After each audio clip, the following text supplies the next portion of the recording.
그 다음에 보면은 정지 이렇게 됐죠. 뭐가 돼 있어요? 정지. 정지.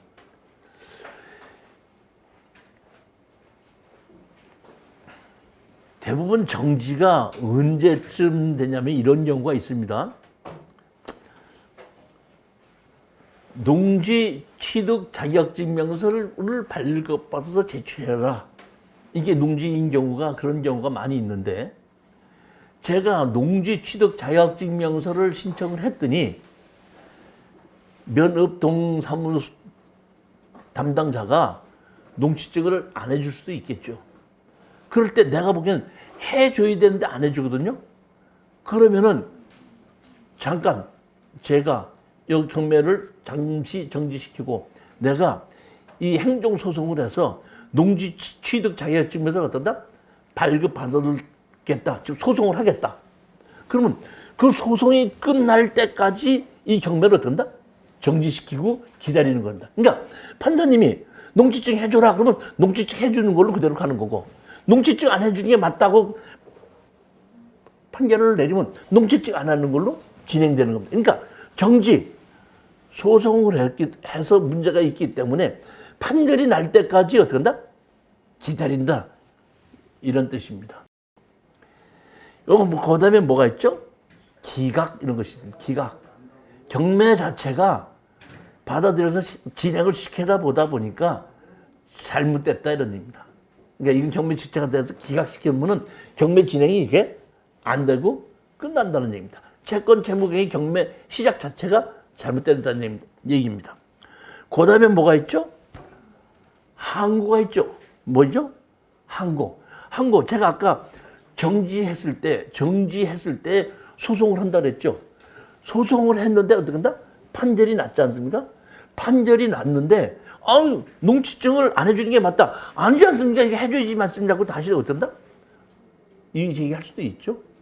항고입니다. 그 다음에 뭐가 있죠? 취하가 있죠. 취하. 경매가 시작이 돼서 채권 채무 관계 때문에 경매가 시작이 됐는데 중간에 채권 채무 관계를 어떤다? 갚았다. 취하되는 겁니다. 그러니까 경매는 시작이 됐다고 해서 무조건 끝이 나는 것이 아니라 변경이 될 수도 있고 조금 아까 봤듯이 변경이 될 수도 있고 불허가가 날 수도 있고 그 다음에 정지될 수도 있고 기각도 있고 항고할 수도 있고 그 다음에 뭐야?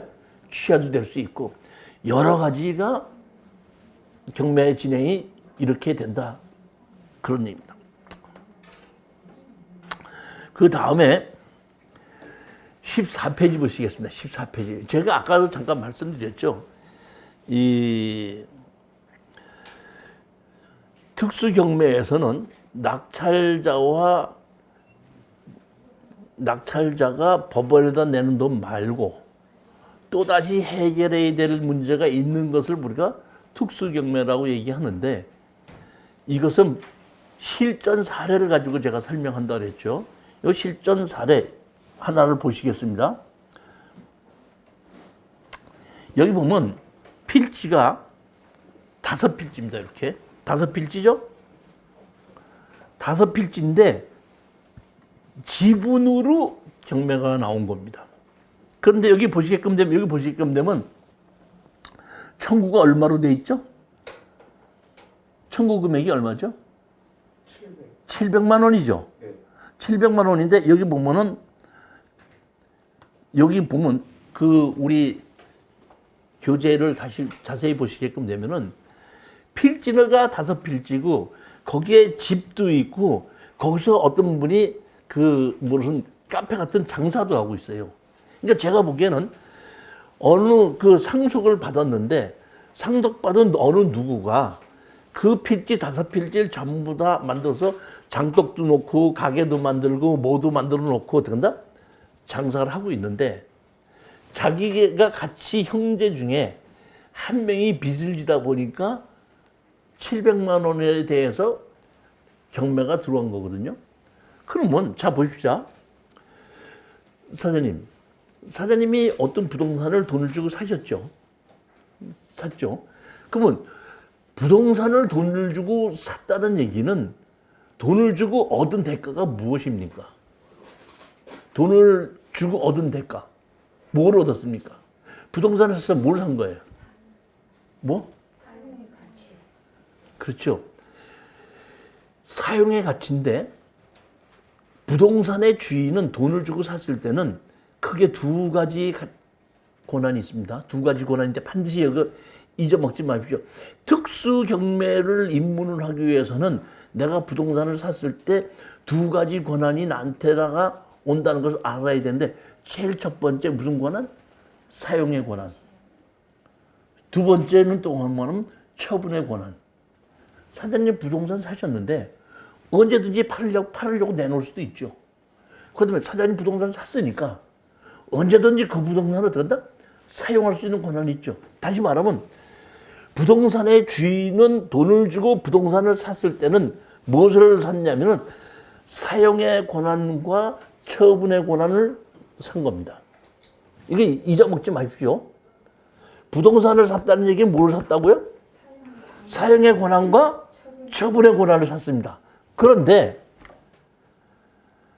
사용의 권한은 만약에 부동산의 주인이 한 부동산에 여러 명이 있을 수도 있죠. 여러 명이 있을 수 있죠. 여러 명이 있을 수 있을 때 사용의 권한은 2분의 1 이상 가진 사람이 결정할 수가 있습니다. 2분의 1 이상 가진 사람이. 철수한테 세를 주겠다. 영희한테 세를 주겠다. 월세를 500만 원을 받겠다. 400만 원을 받겠다고 결정할 수 있는 것이 누가 결정한다? 2분의 1 이상의 선물 가입니다. 아까 사용의 권한과 또 무슨 권한이 있다 그랬죠? 처분의 권한. 처분의 권한은 10분의 1 가진 사람도 처분의 권한은 있습니다. 그럼 처분의 권한은 어떤 권한이냐면 내가 이 부동산의 10분의 1을 가지고 있으니까 내 10분의 1을 처분하게 해 주십시오 하고 들었다? 처분의 권한이 있습니다. 무슨 권한이 있다고요? 처분의 권한. 그럼 처분의 권한, 처분을 하기 위해서는 판사님한테 부동산을 들어간다? 잘라주십시오. 잘라달라고 얘기하는 거예요. 판사님, 내가 내 10분의 1에 있는 부동산을 내가 처분하기 위해서 분할을 요구합니다. 그러니까 분할을 해서 내가 이거 10분의 1 지분을 처분하려고 하니까 분할을 하도록 해 주십시오 하고 요구할 수 있는 권한이 있어요. 누구는? 소유권자는. 10분의 1이든지 20분의 1이든지 소유권자는 할 수가 있다 이런 얘기입니다.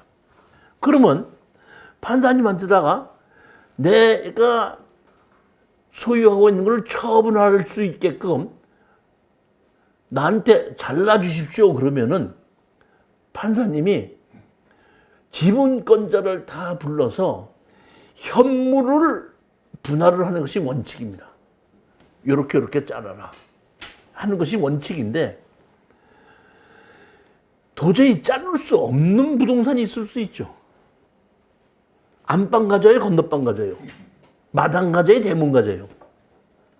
그렇게 처분을 하기 위해서 분할을 요구했는데 분할을 할 수 없는 경우에는 판사님이 어떤 식으로 처분을 하냐면은 다 경매로 다 팔아서 돈으로 분할을 해서 처분할 수 있게끔 해줍니다. 그러면 모든 부동산을 전부 다 팝니다. 그러면 여기에 아까 5분의 1을 낙찰받았죠. 낙찰받았죠. 낙찰받은 사람은 5분의 1을 낙찰받은 사람은 사용의 권한은 없죠. 근데 무슨 권한이 있죠? 처분의 권한이 있죠. 그러니까 판사님한테 다 팔아서 돈으로 나눠 주십시오. 이렇게 되면은 여기 보면은 토지만 매각이죠. 그렇죠. 그러면 거기 위에 있는 건물을 갖고 있는 사람이 있죠. 카페같이 장사를 하고 있는 사람이 있죠. 그 사람이 법정 상권이 없다 그러면은 이 건물을 철거해라. 우리 지분권자는 이렇게 얘기합니다. 건물 철거해라.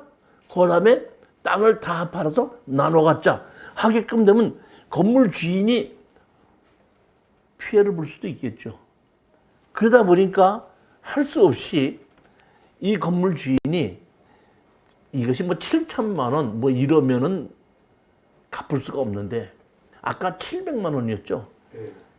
아휴 동생이 그냥 빚을 졌어 했는데 내가 편하려면 할 수 없이 내가 갚아줘야 되겠다고 해서 어떡한다? 700만 원을 갚아줍니다. 700만 원을 갚게끔 되면 이것이 강제경매죠. 네, 강제경매죠. 네. 강제경매면 낙찰 받은 사람에게 취하 동의서를 받아야 된다 그랬죠. 네. 그렇죠? 그러면은 여기서 보게끔 되면은 자 보시겠습니다. 여기 보면 감정 가격이 얼마에 시작이 됐죠? 2,800에 시작이 됐죠. 그래서 2,500인가 2,400 떨어져서 1,800까지 떨어졌죠. 네. 그런데 이거는 뭐가 될 거다? 취하가 될 거로 생각하기 때문에 우리가 잔금 낼 이유가 없죠.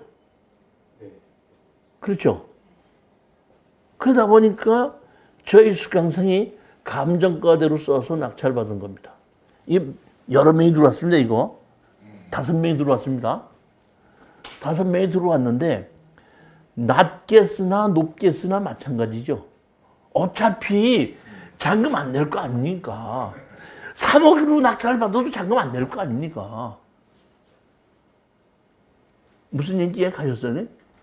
그러다 보니까 제 수강생이 제 강의를 하는 걸 딱 듣고 이거를 감정가대로 낙찰 받았습니다. 낙찰 받고 나서 안자이라 한 일주일 있으니까 700만 원 갖고 우리 수강생한테 취하 동의서를 해 주십시오 하고 온 겁니다. 그러면 취하 동의서 그냥 해줬어? 수수료 받고 해줬어? 수수료 받고. 아, 그 한 500만 원만 주시기 바랍니다. 저도 왔다 갔다 한다고 고생했습니다. 할 수 없이 그런다?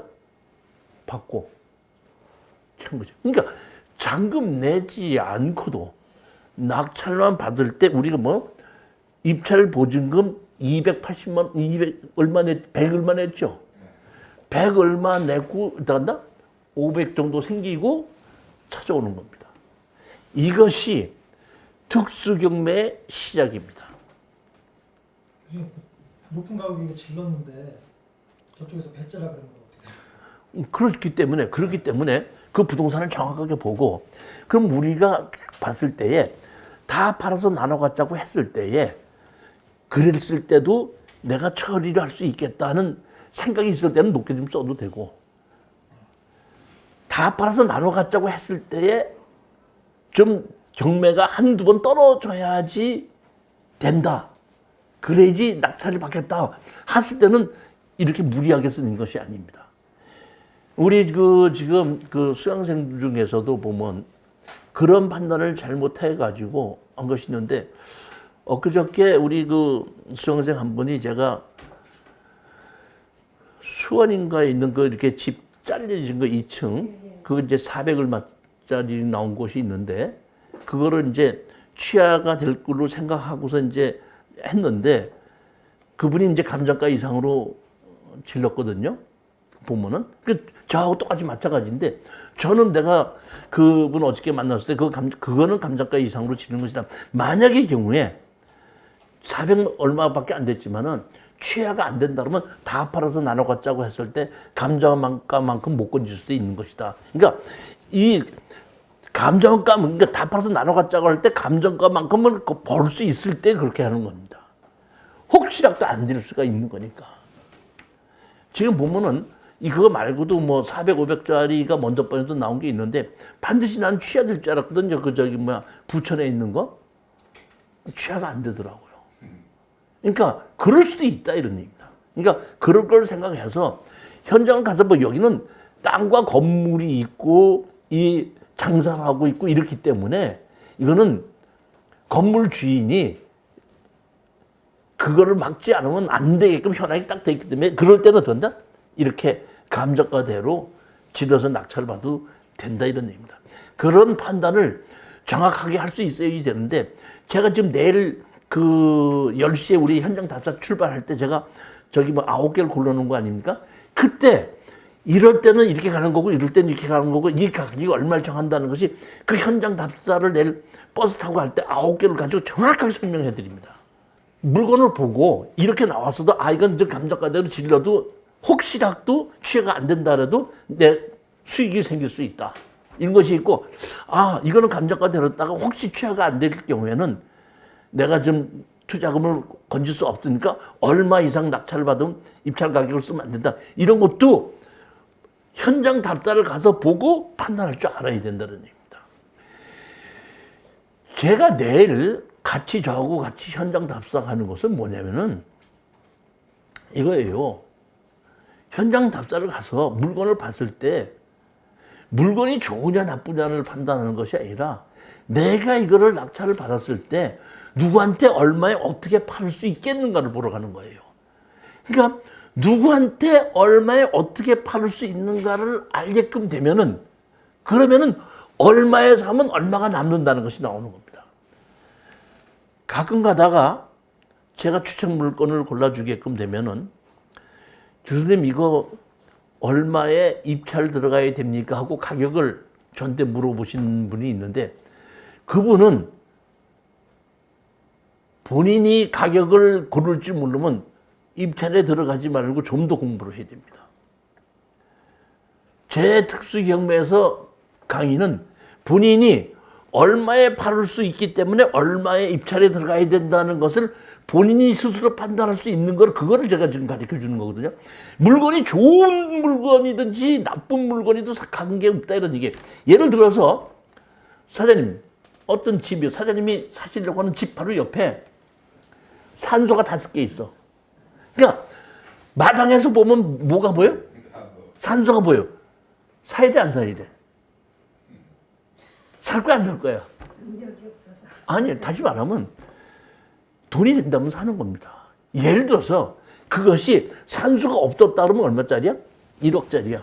근데 산소가 있기 때문에 3천만 원에도 아무도 안 샀어. 근데 그걸 사갖고 산소가 있어도 그렇게 좋은 집인데 4천만 원에 팔겠다 그러면 사는 사람도 있다는 얘기예요. 그러니까 그 물건 자체가 좋으냐 나쁘냐를 따지지 말라 이런 얘기예요. 자, 가서 봤더니 고압선이 지나가고 있어. 사지 마. 사지 말아요. 감정가 7천짜리가 그때 2,800까지 떨어졌거든요. 그래갖고 그거 낙찰을 받아가지고 한 7천짜리 되는 건데 5천만 원만 주십시오. 그랬더니 아니 네 알았습니다. 난 뭐 고압선이 있어도 없으니까 그냥 싼데 팔리는 거야. 저 이 얘기는 무슨 얘기냐면 물건 자체를 좋은 물건이냐 나쁜 물건이냐를 가지고 특수 경매에 임하게끔 되면은 돈을 못 번다는 얘기입니다. 우리는 뭘 생각한다? 돈. 아니 얼마에 팔을 수 있을까? 얼마에 얼마에 내놓으면 내가 팔리겠다는 거를 판단하고 그 얼마에 팔리기 때문에 나는 얼마에 사야 된다야. 그러니까 저한테다가 입찰 들어가는 가격을 물어보지 않고도 본인이 판단할 수 있는 거를 제가 강의하는 거고 그걸 가르쳐 드린다는 거예요. 이해가 가신 겁니까? 아닙니까? 저 혼자 떠드는 거예요. 뭐예요, 이거 보면? 지금, 그러니까, 원칙 스타트가 그렇다, 이런 얘기.